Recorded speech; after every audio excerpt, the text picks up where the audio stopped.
사도신경으로 신앙 고백하십니다. 나는 전능하신 아버지 하나님 전지의 창조주를 믿습니다. 나는 그 유일하신 아들 우리 주 예수 그리스도를 믿습니다.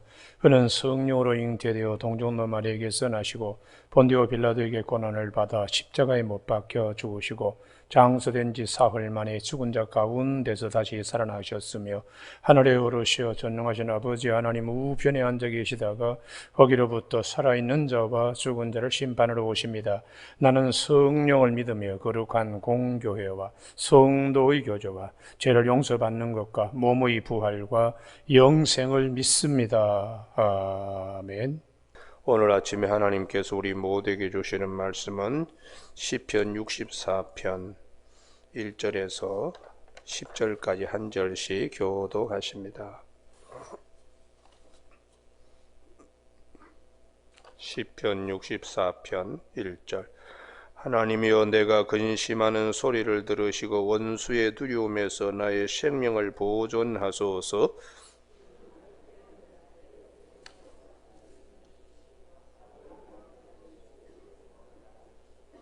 그들이 칼같이 자기 혀를 연마하며 화살같이 독한 말로 겨누고 숨은 곳에서 온전한 자를 쏘며 갑자기 쏘고 두려워하지 아니하는도다.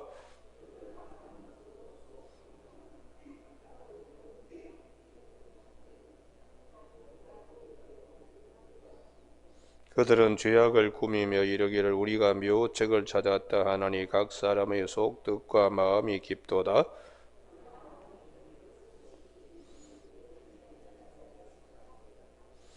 이러므로 그들이 엎드려지리니 그들의 혀가 그들을 해함이라. 그들을 보는 자가 다 머리를 흔들리로다.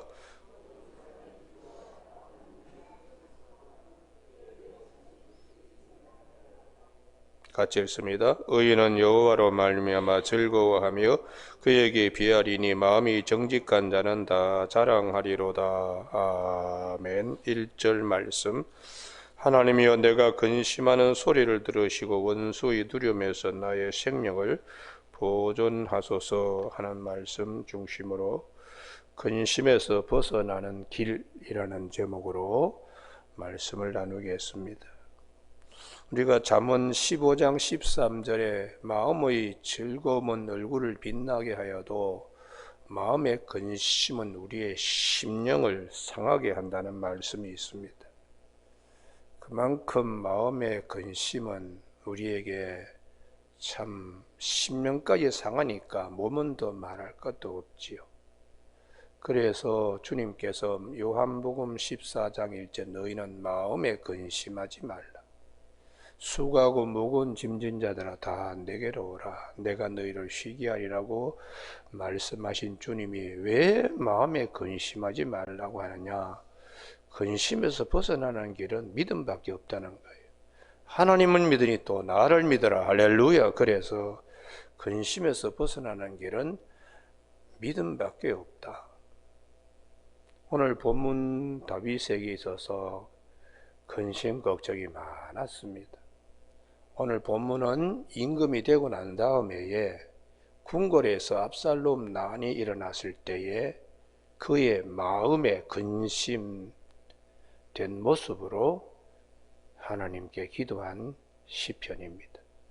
우리가 사무엘하 15장부터 16장, 17장, 18장에 이르기까지 압살롬의 그 난으로 다윗이 어떻게 고난을 당하는가, 그게 아주 상세히 나와 있습니다.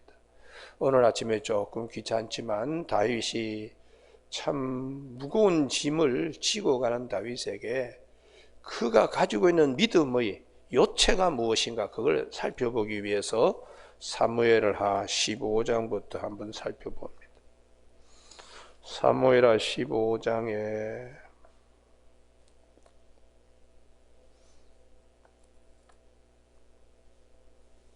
13절. 전령이 다윗에게 와서 말하되 이스라엘의 인심이 다 압살롬에게로 돌아갔나이다 한지라. 압살롬이 왕위를 선포하고 다윗에게 이제 큰 짐이 되는 거죠. 그래서 이스라엘 인심이 다 압살롬에게 돌아갔다. 그래서 다윗이 급한 급하게 이제 피난을 가야 되는 어려운 일이 있었습니다. 그리고 16절에 여기를 주목해야 되는데요. 왕궁을 지킬 수 있는 사람, 후궁을 10명을 거기에 왕궁을 지키도록 남겨뒀습니다. 이 후궁 10명이 나중에 아주 압살롬이 못된 짓을 하게 되는 이제 그렇게 되는데요. 그래서 이 다윗이 피난을 가면서 여러 사람들을 만나고 그럽니다. 그 중에 특별히 사독과 아비아달이 25절, 사무엘하 15장 25절에 법궤를 가지고 나왔을 때에 다윗이 뭐라고 그러는가? 이게 굉장히 중요합니다. 왕이 사독에게 이르되 보라 하나님의 궤를 성읍으로 도로 메어 가라. 그 다음 말씀이 중요합니다. 같이 읽습니다. 시작. 만일 내가 여호와 앞에서 은혜를 입으면 도로 나를 인도하사 내게 그 궤와 그 계신들을 보이시리라. 아멘. 은혜를 입으면 아무리 어렵고 이스라엘 인심이 다 돌아가고 내가 지금 피난을 가더라도 하나님이 나에게 은혜를 입혀주시면 이게 얼마나 귀한 믿음인가요? 우리가 그래서 이 다윗이 다급해져도 하나님의 은혜 바라보는 그 믿음, 오늘 아침에 우리에게도 이런 은혜를 입으면 하는 할렐루야 이런 믿음이 있기를 바랍니다. 그래서 29절에 사독과 아비아달이 하나님의 궤를 예루살렘으로 또 메어다 놓고 거기 이제 머물러 있게 되었습니다. 그런데 사람들이 두 번째 큰 이제 좋지 않은 소식을 가지고 왔습니다. 인심이 다 압살롬에게 갔다는 얘기만 들어도 마음에 묵직한 짐이 있는데 이번에는 아주 청천벽력 같은 소식을 전합니다. 그것이 31절입니다. 어떤 사람이 다윗에게 알리되 압살롬과 함께 모반한 자들 가운데 아히도벨이 있나이다 하니, 이게 섬찟한 말입니다. 섬찟한 말. 왜냐 그러면 다윗에게 있어 책사요 비서실장이요 모든 그 아이디어와 상의할 수 있는 그런 이제 친구이자 계략가인데 이 아히도벨이 거기에 가서 붙어 있다는 얘기를 들었을 때 다윗이 어떻게 했는가? 그 다음이 중요하죠. 다윗이 이르되 같이 읽습니다. 시작. 여호와여 원하옵건대 아히도벨의 모략을 어리석게 하옵소서 하니라. 할렐루야. 기도밖에 없는 기도요. 하나님 이를 막을 수 있는 것은 하나님의 은혜 입혀 주셔서 내가 이렇게 기도합니다.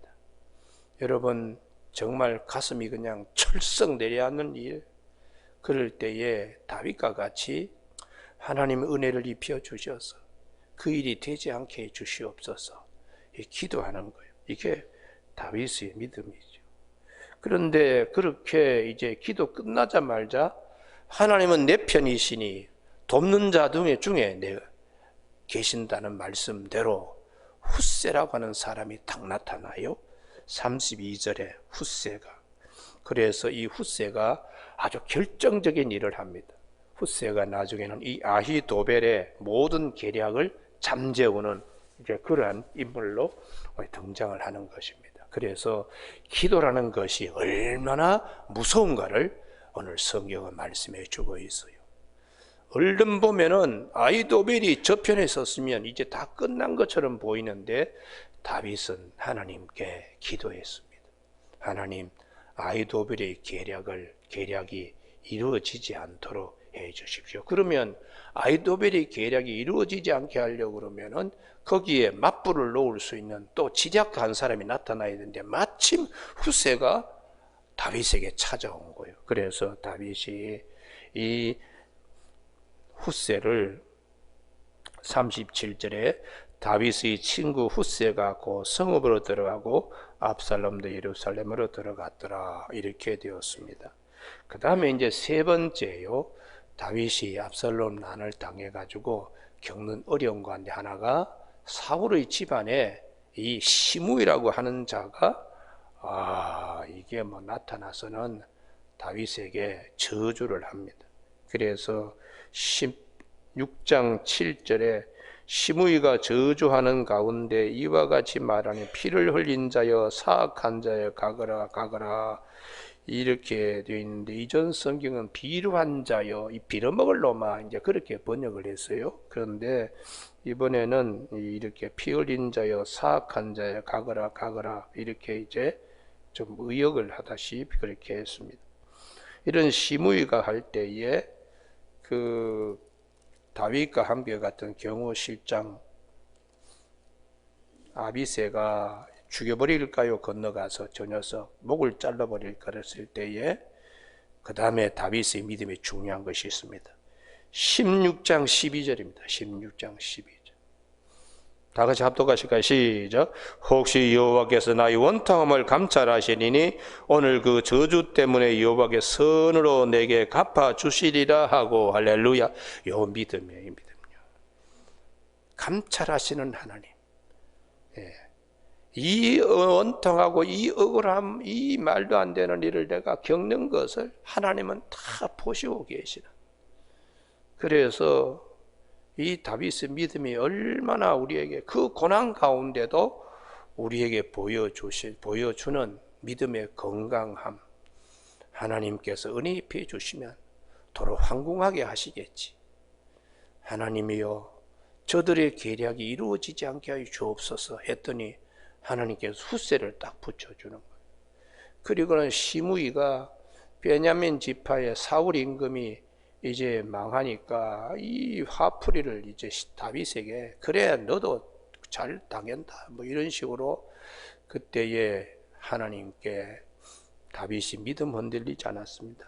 감찰하시는 하나님, 나의 원통함을 다 아시고 하나님께서 저주 때문에 선한 일로 하나님이 갚아주실 것이다 이렇게 말씀하세요. 그래서 이러한 믿음이 사도 바울은 로마서 12장 19절에 원수 갚지 말라, 원수 갚는 것이 내게 있으니 라고 성경에 이 새생명 새생활의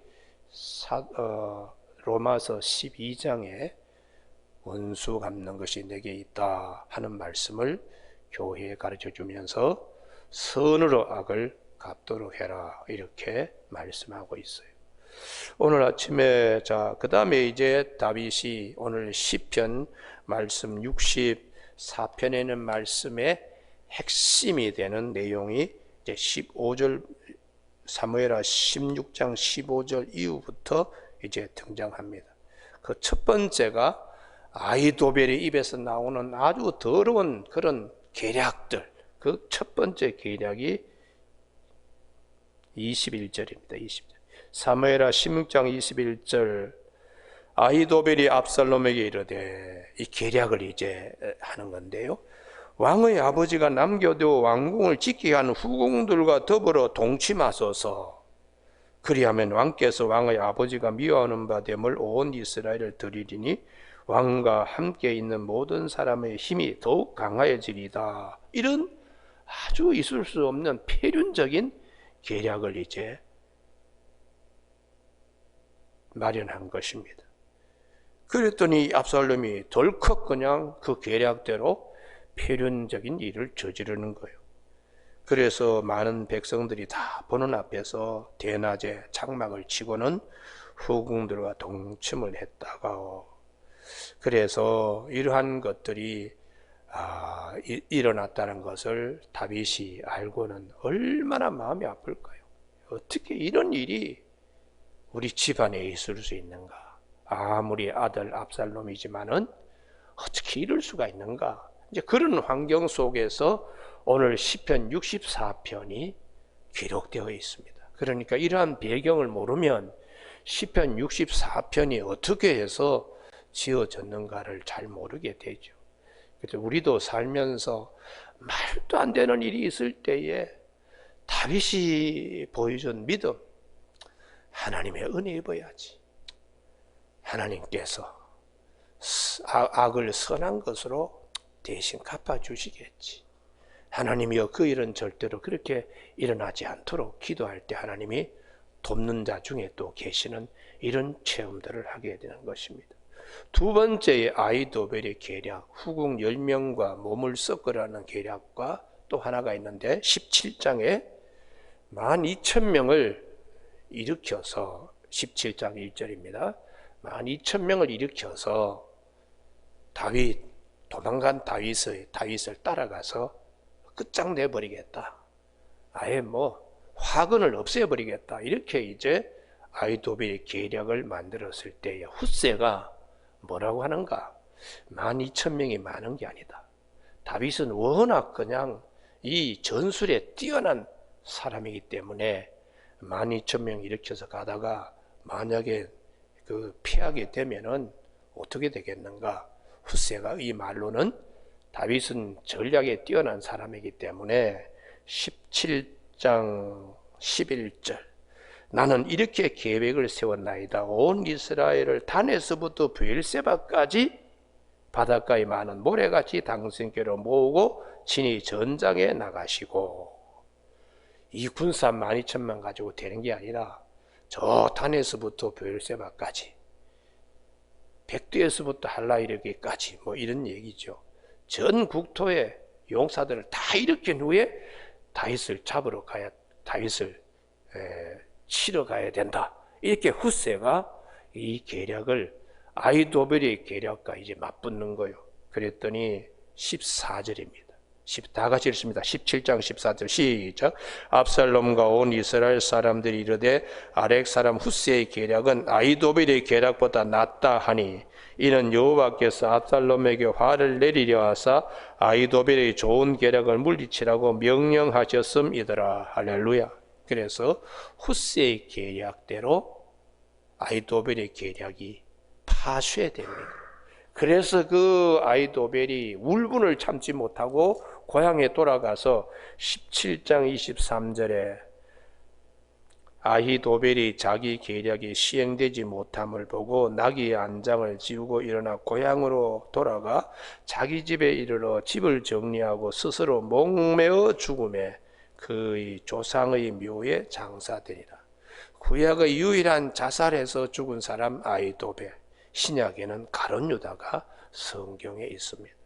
자, 이러한 일들 가운데서 오늘 시편 64편에 다윗이 어떻게 이제 하나님께 기도했는가? 1절 하나님이여 내가 근심하는 소리를 들으시고 원수의 두려움에서 나의 생명을 보존하소서.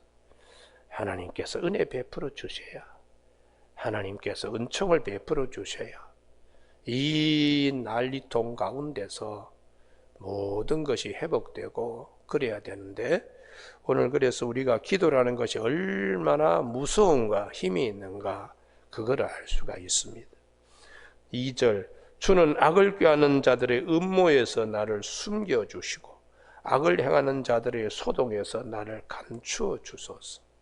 그들이 칼같이 자기 혀를 연마하며 화살같이 독한 말로 겨누고 숨은 곳에서 온전한 자를 쏘며 갑자기 쏘고 두려워하지 아니하는도다. 필연적인 일들을 갖다가 계획하고 실행하면서도 양심의 가책은 받지 않는 아히도벨과 압살롬 그 주변에 있는 사람들을 두고서 이러는 것입니다. 그들은 악한 목적으로 서로 격려하며 악인의 꾀, 죄인의 길에 같이 서는 거죠. 남몰래 올무를 놓기를 함께 의논하고 하는 말이 누가 우리를 보려 하며 그들은 죄악을 꾸미며 이르기를 우리가 묘책을 찾았다 하나니. 그 묘책은 후궁 10명을 압살롬이 대낮에 백주 대낮에 필연적인 일을 하는 거, 또 군사를 일으켜서 다윗의 뒤를 갖다가 쫓아가는 이런 것들이 악한 계획이지만 하나님이 그것을 다 감찰하시는 하나님이세요. 그래서 다윗은 7절 말씀에 그러나, 역접부사가 대단히 중요합니다.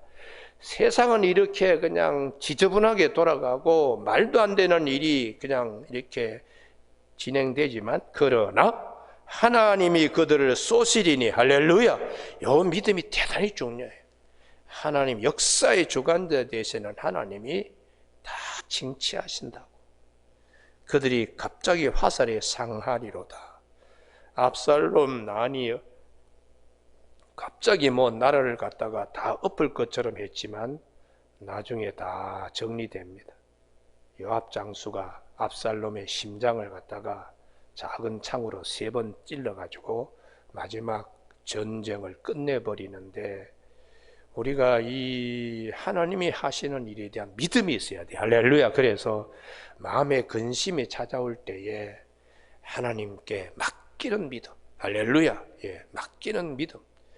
그래서 시편 37편 5절에 내 길을 여호와께 맡기라. 저를 의지하면 저가 이루시고, 악인은 아침에 배는 풀같이 그냥 없어지기 때문에 눈을 떠서 보려고 하더라도 찾을 수 없다고 시편 37편에서 말씀하고 있습니다. 오늘 아침에 우리 모두가 시편 56편 3절에 내가 두려워하는 날에는 내가 주를 의지하리이다. 할렐루야. 이 믿음을 다윗과 같이 갖기를 바랍니다. 그래서 예수님께서도 십자가에 달리시기 전에 사람들이 엄청나게 조롱하고 비방하고 그러잖아요. 그러나 주님은 아버지 하나님께 기도했습니다. 저들의 죄를 사하여 주옵소서 라는 첫 번째 기도에서 마지막 내 영혼을 아버지 손에 부탁합니다. 그렇게 기도했습니다. 하나님께서 성자의 하나님 예수 그리스도의 가상 7원의 그 기도 가운데 제일 마지막 아버지 내 영혼을 아버지 손에 부탁합니다 하고 맡기신 그 기도가 우리들에게도 꼭 기억되는 이 아침이 되기를 바랍니다. 원수 사망이 찾아왔을 때에 아버지께서 은혜를 베풀어 주셔서 사망아 네가 쏘는 것이 어디 있느냐, 이렇게 고린도전서 15장 55절에 있는 말씀과 같이 담대할 수 있어야 돼요. 오늘 시편 64편에 다윗이 그토록 고충을 당할 때에 그가 보여준 믿음, 그가 보여준 기도, 그가 보여준 하나님의 의지하는, 전적으로 의지하고 맡기는 믿음, 이것을 성경은 우리에게 이렇게 정리해서 말씀합니다. 여기를 다시 한번 찾아야 돼요. 요한일서 5장 4절요. 요한일서 5장 4절. 이게 찾지 않고 제가 그냥 쭉 읽어 나가는 것보다 찾아야 우리 교우들의 말씀이 돼요. 손에 지문으로 새겨지고, 눈으로 새겨지고, 귀에 새겨지고, 마음에 새겨지고. 요한일서 5장 4절 다 같이 읽습니다. 시작. 무릇 하나님께로부터 난 자마다 세상을 이기느니라. 세상을 이기는 승리는 이것이니 우리의 믿음이니라. 할렐루야. 어떤 믿음인가? 14절. 그를 향하여 가진 바 담대함이 이것이니 그의 뜻대로 무엇을 구하면 들으심이라. 아버지의 뜻은 무엇일까요? 은혜 베풀어 주시면 선으로 악을 이길 수 있도록 우리가 기도하는 거죠. 그래서 14절에 같이 합독하실까요? 시작. 그를 향하여 우리가 가진 바 담대함이 이것이니 그의 뜻대로 무엇을 구하면 들으심이라. 우리가 무엇이든지 구한 바를 들으시는 줄을 안즉 우리가 그에게 구한 그것을 얻은 줄을 또한 아느니라. 할렐루야. 다윗이 그 고통 가운데 이렇게 시편 64편으로 그러나 하나님께서 그들을 쏘실 것이라고, 하나님이 보응해 주실 것이라고 하는 이런 믿음으로 섰습니다. 하나님께서 다윗의 기도를 절대로 외면치 아니하신 하나님이세요. 그래서 시편 34편 19절에 의인은 고난이 많지만 여호와께서는 그 모든 고난에서 건지신다고 그렇게 말씀하시고, 시편 55편 22절에 내 짐을 여호와께 맡기라. 의인의 요동함을 하나님은 허락지 아니하신다고 그렇게 말씀하고 있습니다. 오늘 아침에 우리 모두에게 오늘 이 말씀 마지막 10절입니다. 시편 64편 10절에 같이 읽습니다. 시작. 의인은 여호와로 말미암아 즐거워하며 그에게 피하리니 마음이 정직한 자는 다 자랑하리로다. 아멘. 하나님께 모든 걸 맡기면 하나님은 다 감찰하시는 분이시고, 우리의 이 마음 상한 거, 놓고 하나님께 기도하면 하나님은 그 기도를 들어주시는 하나님 되심을 성경은 오늘 우리에게 말씀하시기 때문에 우리의 가진 바 담대함은 바로 이것이다. 믿음이다. 이 믿음이 세상으로부터 난 자가 아니고 하나님께로부터 난 자들이 갖는 이 귀한 것임을 성경은 우리에게 말씀해 주고 있습니다. 아침에 우리 모두에게 이 말씀이 새로워지길 주님의 이름으로 축복합니다. 기도하시겠습니다. 하나님 아버지, 교우들 가운데에 이 독감으로 인해서 여러 가정들이 힘든 길을 걷고 있습니다. 하나님 아버지, 건강함을 회복하여 주시고 몸도 지쳐 있는데 마음까지 힘든 일이 생기지 않도록 은혜를 베풀어 주시고 마음의 무거운 짐, 근심들 다 주님께 의탁하고 내려놓는 아침 되게 하여 주시길 원하오며 예수님 이름으로 기도드립니다. 아멘. 하늘에 계신 우리 아버지, 아버지의 이름을 거룩하게 하시며 아버지의 나라가 오게 하시며 아버지의 뜻이 하늘에서와 같이 땅에서도 이루어지게 하소서. 오늘 우리에게 이루할 양식을 주시고 우리가 우리에게 잘못한 사람을 용서하여 준 것 같이 우리 죄를 용서하여 주시고 우리를 시험에 빠지지 않게 하시고 악에서 구하소서. 나라와 권능과 영광이 영원히 아버지의 것입니다. 아멘.